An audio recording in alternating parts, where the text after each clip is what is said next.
கர்த்தருடைய பரிசுத்த நாமத்திற்கு ஸ்தோத்திரம். இன்னைக்கு நம்ம கொலைசியர் 4வது அதிகாரம் 12வது வசனத்தை தியானிக்க இருக்கிறோம். கொலைசியர் 4:12 ஜெபத்தோடு இந்த செய்திக்குள்ளே கடந்து செல்வோம். ஆவியானவரே, அன்பின் ஆவியானவரே, இப்பவாரம் இறங்கி வாரம் எங்கள் மத்தியிலே, இப்பவாரம் இறங்கி வாரம் எங்கள் மத்தியிலே, உளையான சேற்றிலிருந்து தூக்கி எடுத்தவரே, உளையான சேற்றிலிருந்து யாமை தூக்கி எடுத்தவரே, பாவம் கழுவி தூய்மையாக்கம் இந்த வேளையிலே, பாவம் கழுவி தூய்மையாக்கம் இந்த வேளையிலே, ஆவியானவரே, அன்பின் ஆவியானவரே, இப்பவாரம் இறங்கி வாரம் எங்கள் மத்தியிலே,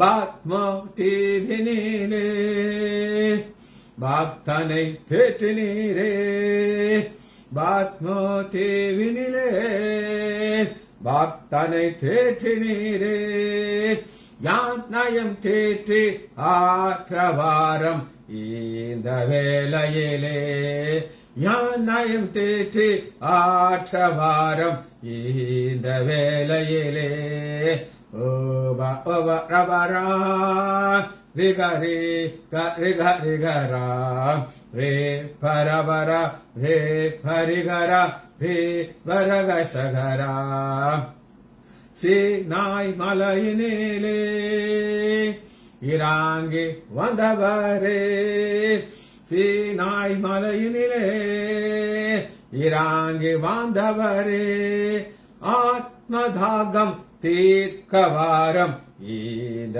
வேளையிலே, ஆத்மதாகம் தீர்க்கவாரம் இந்த வேளையிலே, ரவ ரவ ரவரா ரிக ரே ரிக ரிகரா ரே பரிவரா ரே பரிகரா ரே வரகசகரா, நேசரின் மார்பினிலே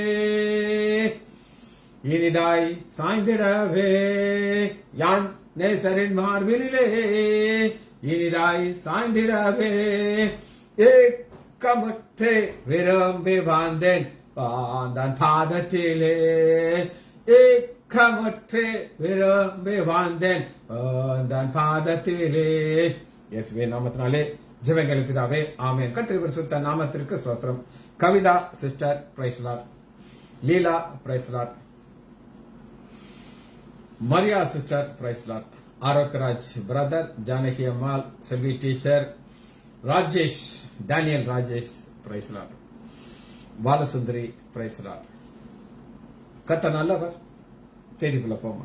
கொலைசியர் 4:12 கொலைசியர் 4:12 எப்பாப்ராத்தும் உங்களுக்கு வாழ்த்துதல் சொல்லுகிறான், உங்களை சேர்ந்தவனும் கிறிஸ்துவின் ஊழியக்காரனாகிய இவன் நீங்கள் தேவனுக்கு சுத்தமானவெல்லாம் தீர்ணவாகியும் பூர்ண நிச்சயமுள்ளவர்களும் நிலைத்திருக்க வேண்டும் என்று தன் ஜெபத்திலே உங்களுக்காக எப்பொழுதும் போராடுகிறான். சரி, இது ஒரு நீளமான வாசம். எப்பாப்ராத்துவ குறித்து நம்ம ஏற்கனவே தியானிச்சிருக்கிறோம். எங்க தியானிச்சிருக்கிறோம் அப்படின்னு கேட்டீங்கன்னா, பிலிப்பியர் 2வது அதிகாரத்துல எப்பாப்ராத்துவ குறித்து டீட்டெயிலா பார்த்திருக்கோம். 2வது அதிகாரம் 25வது வசனம்.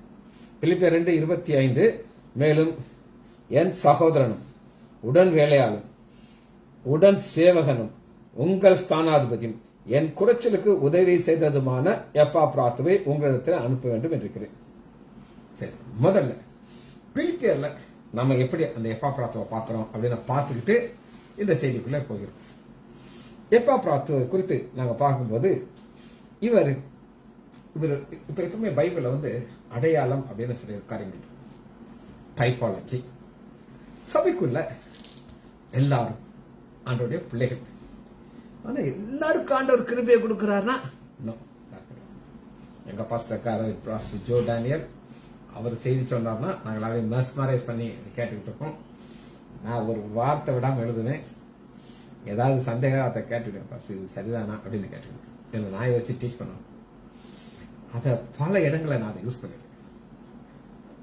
அது அவருக்கு கொடுத்த தாளம். அதுபோல சபைக்குள்ள ஒரு அப்படியே நடந்து வருவார். எல்லாரும் வணக்கம். பவுல் ஐயா வணக்கம். பவுல் ஒரு யூதன். அந்த யூதனுக்கு ஒரு தனி ஒரு அழகு இருக்கும், தனி ஒரு பெருமை இருக்கும், தனி ஒரு ஸ்டைல் இருக்கும். ஆனா இவர் புறஜாதியார். பவுல் பிரசங்கம் பண்ணுவாரு, நைட்டு ஃபுல்லா பிரசங்கம் பண்ணுவாரு. 5 ஒருத்தன் கீழே வந்து செட்டே போயிடும், அவரை உயிரோடு எழுப்பி விட்டுருவார். அந்த பவுல் உள்ள வரும்போது எல்லாரும் ஆச்சரியமா பார்ப்பாங்க. ஆனா இந்த எப்பாப்ராத்து எங்கேயுமே ஒரு பிரசங்கமானதாக பைபிள் பிரசங்கமானதாக ஒரு அடையாளம் அற்புதத்தை நடத்தினாரு கிடையாது. இவருக்கு பொம்பளை பிள்ளைய இருந்தாங்க, அவங்க தீர்க்கதரிசனம் சொன்னாங்க இல்ல. ஆனா இவரை ஆண்டவர் எப்படி உபயோகிக்கிறார் அப்படின்னு நம்ம பார்க்கிறோம். சோ இவருடைய பேருக்கு அர்த்தம் belonging to loving. belonging to loving அன்புக்காகவே உருவாக்கப்பட்ட பாத்திரம் இவர். இவர் கிரேக்க கடவுளுடைய பேர் வீனஸ், ஒரு கடவுளுடைய பெயர். நமது ஆண்டோடைய குணாதிசயம் அன்பு. இந்த அன்புல இங்க நம்ம பார்க்கிறோம், இவர் வாழ்த்து சொல்லுகிறார். கொலேசியர் 1:7 பார்ப்போம். கொலேசியர் 1:7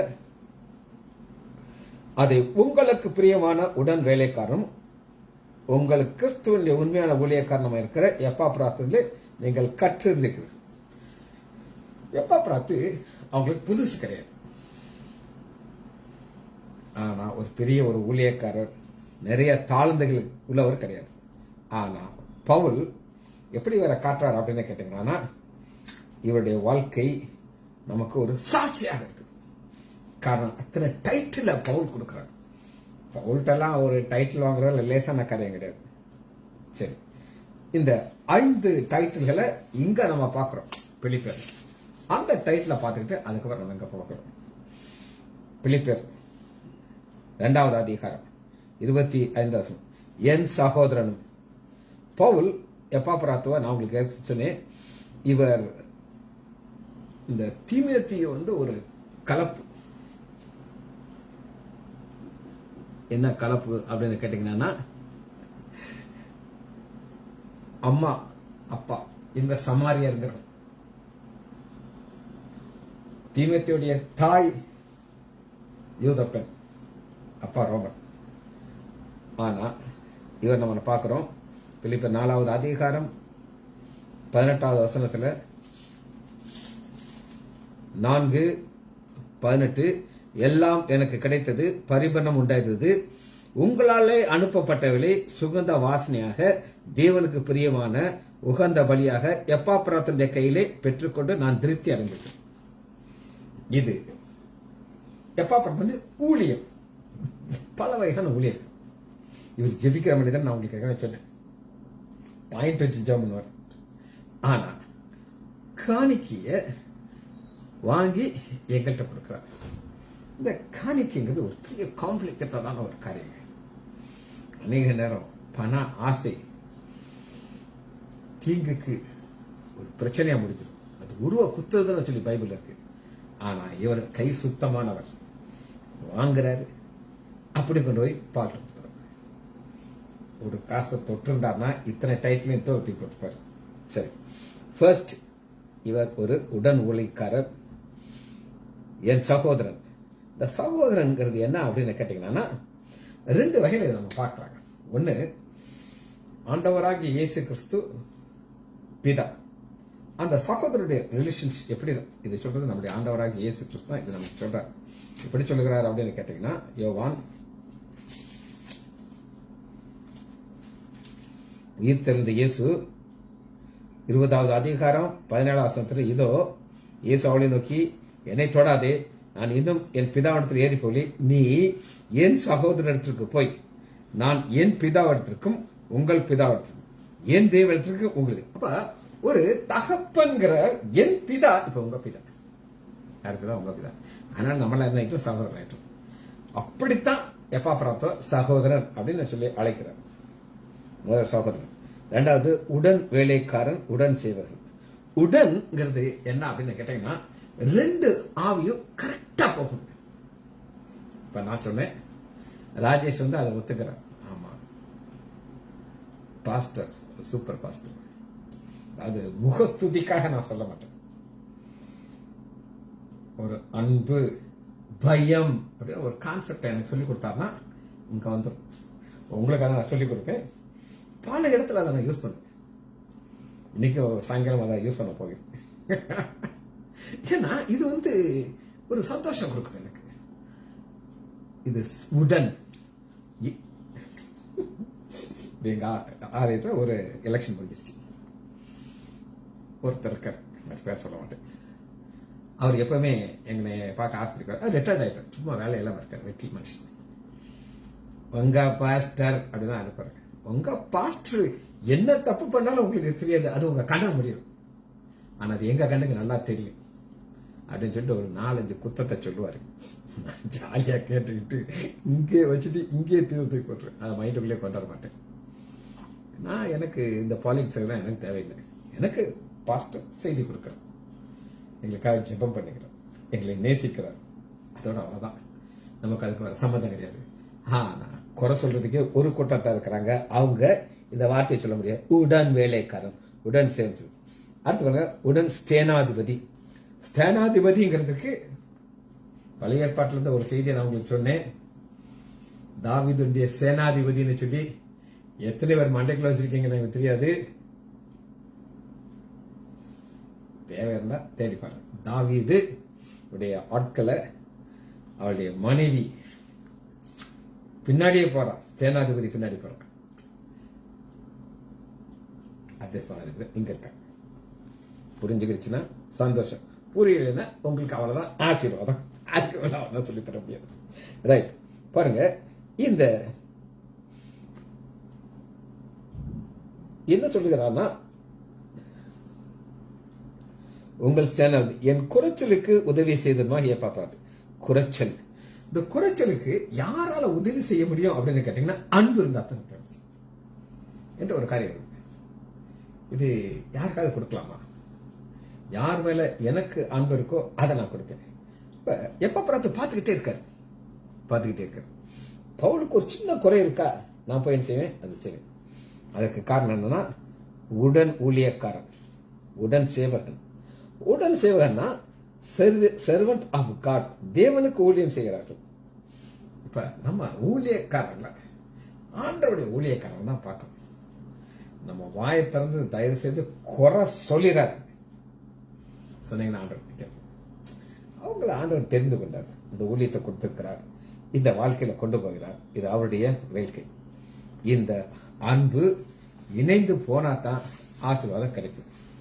சரி, உடன் வேலைக்காரன். யோவான் 8வது அதிகாரத்துல நம்ம பார்க்கும்போது 3 யோவான் 8வது வசனம்.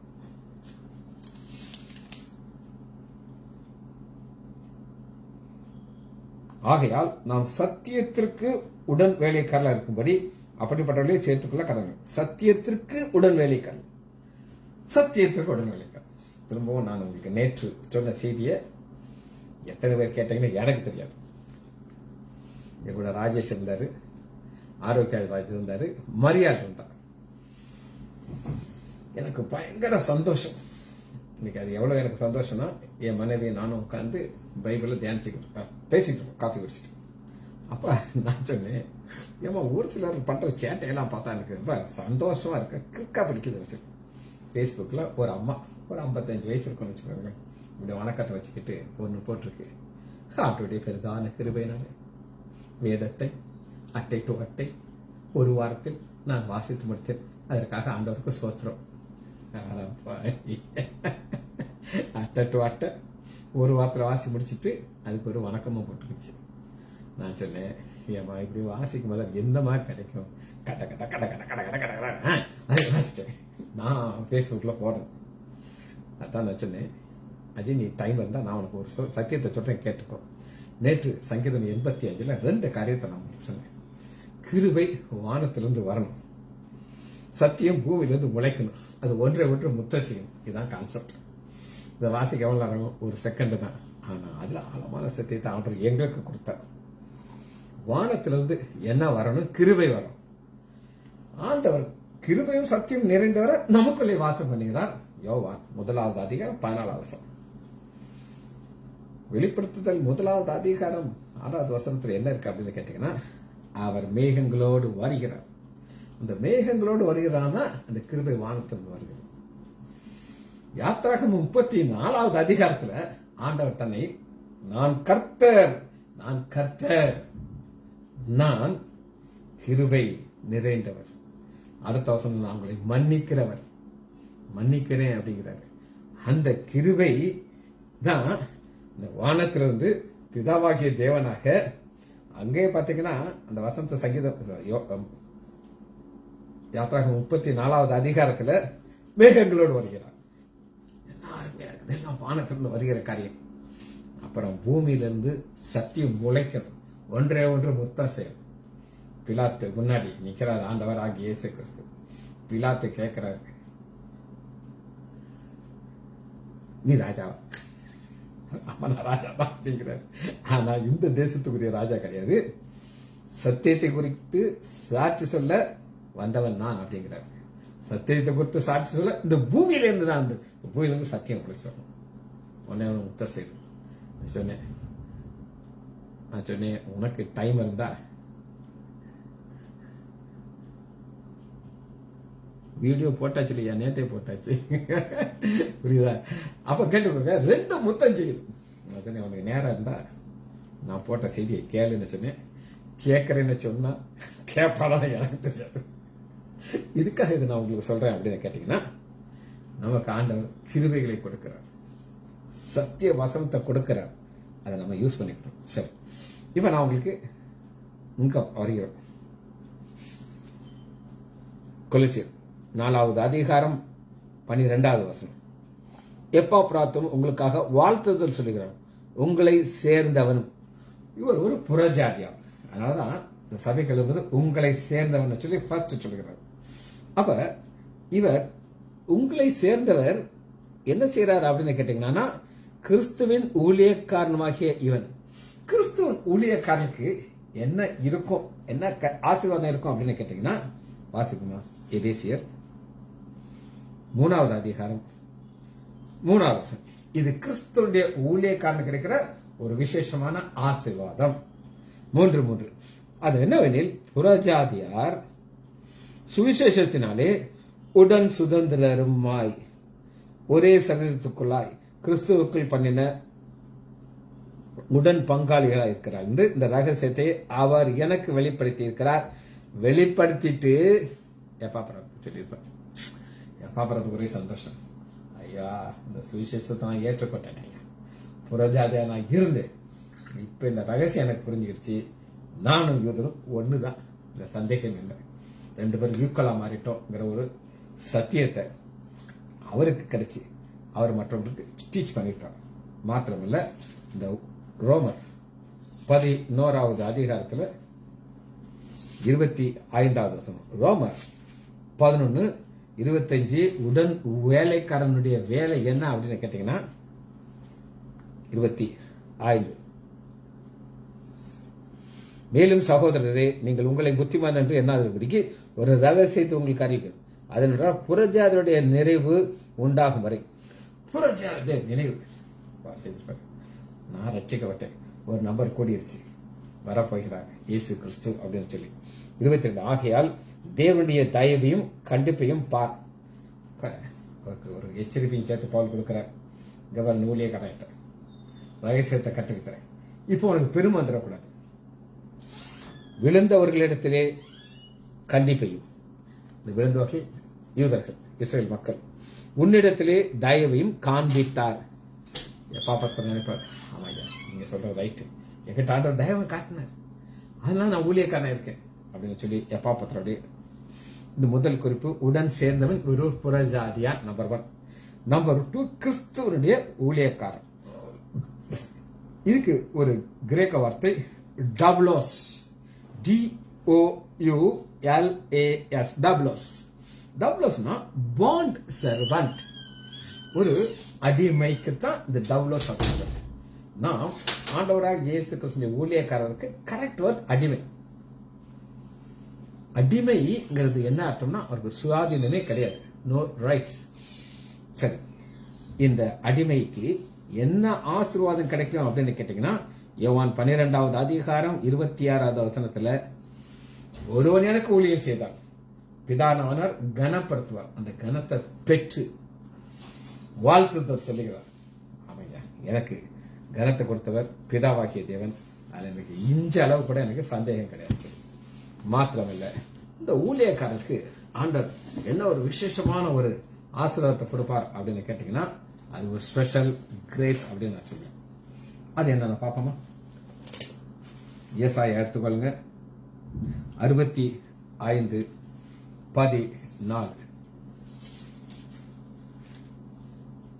65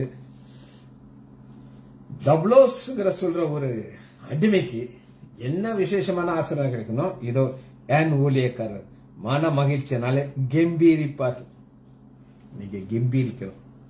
ஊழியத்தை செய்தா கம்பீரிப்பீங்க, சத்த காட்டாம வீட்டில் உட்காந்துட்டீங்கன்னா ஒண்ணுமே கிடைக்காது.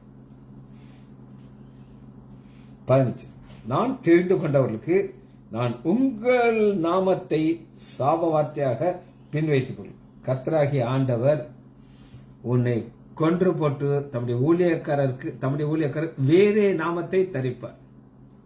பூமியிலே தன்னை ஆசீர்வதிக்கிறவன் சத்திய தேவனுக்குள் தன்னை ஆசீர்வதிப்பார். பூமியிலே ஆண்டவர் சத்திய தேவன். எல்லாமே யாருக்கு மட்டும் கிடைக்கும் அப்படின்னு கேட்டீங்கன்னா, ஊழியக்காரர்களுக்கு மட்டும். அதான் சொல்றாரு அடிமை, ஆனா நான் ஆண்டோடைய ஊழியக்காரன் அப்படின்னு சொல்லுவேன். இவர் ஒரு ஜெபிக்கிற மனிதர், பாயிண்ட் சொல்லி ஜெபிக்கிறார். இந்த ஜெபம் யாருடைய ஒரு ஆவி அப்படின்னு கேட்டீங்கன்னா, நம்முடைய ஆண்டவராகிய இயேசு கிறிஸ்துவின் ஆவி. லூக்கா 22வது அதிகாரம் 41வது வசனத்துல, லூக்கா 22:41, அவர்களை விட்டு கல்லெறியும்போது முழங்கால் படியிட்டு, பிதாவே உமக்கு சித்தமானார், பிதாவே உமக்கு சித்தமானார். ஜெபிக்கிற ஆண்டவராகி இயேசு கிறிஸ்துவின் ஆவி பவுலுக்கு வந்து, பவுல் ஜெபிக்கிறாரு, எப்பாப்ராத்து ஜெபிக்கிறார். அடுத்து பாருங்க, குறிப்பு பாயிண்ட்ஸ். நிறைய நேரம் மக்கள் ஜெபிக்கும் போது எதுக்காக ஜெபிக்கிறாங்கன்னு அவங்களுக்கு தெரியாது. ஆனா முதல் குறிப்பு என்ன அப்படின்னு கேட்டா, கொலோசியர் 4:12, நீங்கள் தேவனுக்கு சித்தமானவைகளையும், ஃபர்ஸ்ட் தேவனுடைய சித்தமானவைகளை செய்யணும். அது நீங்க தேவனுடைய சித்தம், அது நீங்க ஆண்டவர்கிட்ட கேட்டு தெரிஞ்சுக்கணும். எனக்கு ஆண்டவர் ஒரு ஊழியத்தை கொடுத்தாரு, வேதத்தை போதிக்கிற ஊழியம். நான் எந்த பைபிள் காலேஜுக்கும் போனது கிடையாது, மெடிக்கல் காலேஜுக்கு போயிருக்கேன், பைபிள் காலேஜ் போனது கிடையாது. ஆண்டவர் கிருபையாக என்னை ஒரு ஊழியக்காரனாக்கி வேதத்துக்கு எனக்கு வெளிச்சத்தை கொடுக்கிறாரு, அதை நான் உங்களுக்கு கொடுக்குறேன். இது ஊழியம். இந்த ஊழியத்துல நம்ம பார்க்கறது, ஏன் நாம் ஆண்டவருக்கு சித்தமானதை செய்ய வேண்டும் அப்படின்னு கேட்டீங்கன்னா, மத்தேயு 7வது அதிகாரம் 21வது வசனம். மத்தேயு 7:21, பரலோகத்தில் இருக்கிற என் பிதாவின் சித்தத்தின்படி செய்கிறவனே பரலோக ராஜ்யத்துக்குள் பிரவேசிப்பான். நல்லா கேட்டுப்பாங்க. இன்னைக்கு நீங்க ஆண்டவர் ஏத்துக்கொண்டீங்க, ரைட்? உங்களுக்கு பரலோக ராஜ்யத்துக்குள்ள பிரவேசிக்கணும்னு ஆசை இருந்தா, ஆண்டவர் எந்த ஊழியத்தை உங்களுக்கு கொடுத்திருக்காரோ அதை நீங்க செய்யணும். அது செய்யும் போதுதான் ஆண்டவர் உங்களை ஆசீர்வதிப்பார். வில்லியம் கேரி இங்கிலாந்து தேசத்துல இருந்து இந்தியாவுக்கு ஊழியம் செய்ய வந்தார்.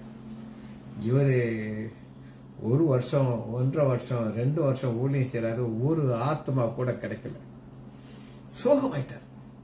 மனைவி சிக்காரா, என்னையா இது, எனக்கு இப்படிப்பட்ட ஒரு வாழ்க்கையை வாழ்றேன்னு எல்லாத்தையும் விட்டுட்டு வந்திருக்கேன். ஆனா ஆண்டோடைய சித்தம் என்னன்னா, பைபிள் டிரான்ஸ்லேஷன். கரெக்டா அவருடைய ஒரு நண்பர் வர்றார், வந்து சில அச்சுக்களை கொண்டு வர்றாரு. 2 பேரும் பைபிளை நம்ம டிரான்ஸ்லேட் பண்ண ஆரம்பிச்சாங்க. இவர் மொழியை கற்றுக்கொள்கிறார். காலையில ஒரு மொழியை கற்றுக்கொள்வார், சான்ஸ்கிரிட், சாயங்காலம் ஹிந்தியை கற்றுக்கொள்வார். இப்படி ரெண்டு மொழியா கற்றுக்கிட்டு மேக்சிமம் 22 மொழியில டிரான்ஸ்லேஷன் பண்ணார். டிரான்ஸ்லேஷன் பண்ணி முடிச்சுட்டு அப்படி ஒரு ஆசீர்வாதத்தை ஆண்டவற்றை பெற்றுக்கொண்டார். கல்கட்டால அவர் பேர்ல ஒரு யூனிவர்சிட்டி ஆரம்பிச்சிட்டாங்க. இன்னைக்கு அது இருக்கு.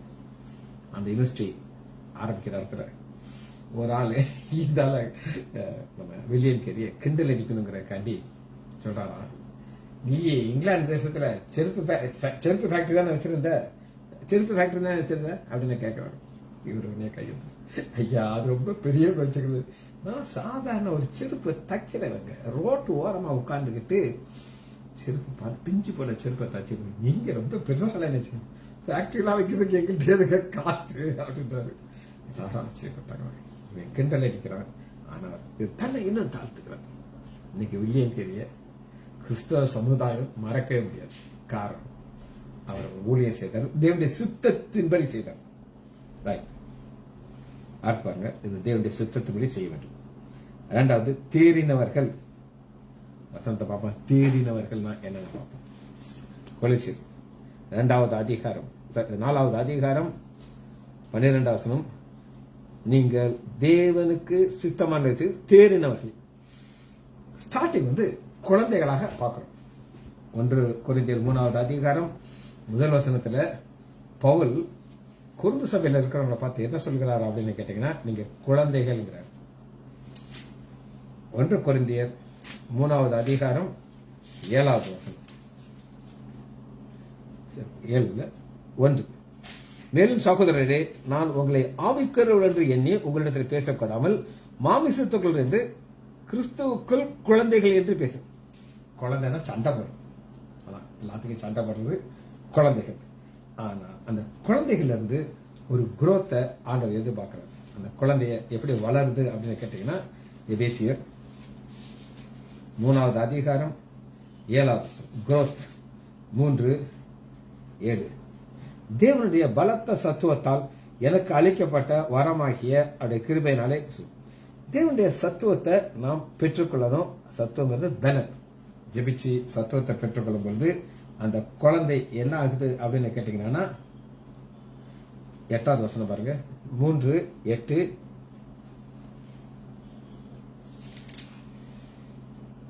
பரிசுத்தவான்கள் சிறியவனாய் இருந்த நான் கிறிஸ்துவனுடைய அளவற்ற ஐஸ்வர்யத்தை புரஞ்சாதுங்க. அப்ப குழந்தைங்கிற ஸ்டேஜில் இருந்து பலத்தை கொடுத்து ஒரு குரோத்தை பார்க்கிறோம். அந்த வளர்ச்சி எப்படி இருக்குது அப்படின்னு கேட்டீங்கன்னா, 5:1, பிள்ளை பிரியமான பிள்ளையா மாறிடுச்சு.